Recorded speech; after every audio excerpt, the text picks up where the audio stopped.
What's up everyone? This was a requested indicator that marks the high and the low of previous candles on multiple time frames. If you want to download this for free, you can find it at TradeSaber.com or on my Discord. The links are going to be in the description down below.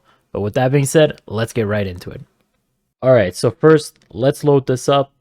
This is an indicator. So you want to right click on the chart, go to indicators, find the TradeSaber folder, and select the multi-series high-low. So we'll go through all these parameters. Let's start with the display levels first. What these do is they just display the high and the low of the series you select here. So whether it's your previous daily, the 240 or 4 hour, 60 minute, 30 minute, whatever you want, you can just select there. So let's deselect the current daily for now because I just want to go over this and hit apply. So what these do is they mark the high and the low of the most current candle that has closed in that time series you select. So for example, the 60 minute will select the most current 60-minute candle that has closed. So here you can see it's marked at the high and the low. If you go to your 60-minute chart, that is the high and the low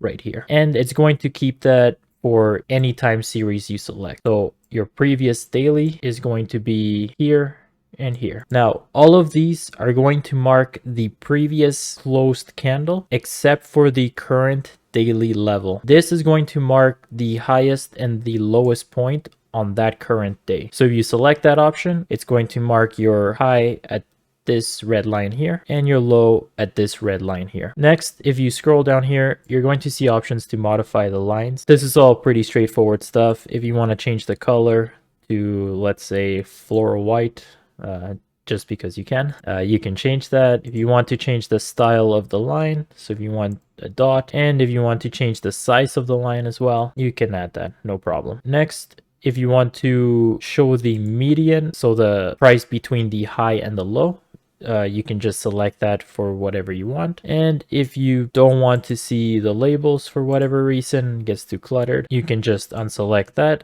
and it'll get rid of the labels as well. Last thing, if you want to get rid of the buttons that lead you to my website, the Discord, or this video you're watching right now, you can just unselect this button, apply, and it'll get rid of that as well. And that's basically all there is to it. I'm gonna keep this video short and end it right here. Thanks for watching. Make sure to like and subscribe. Check out the links down below for more free content, but I'll see you guys in the next one. Take care. Enjoy.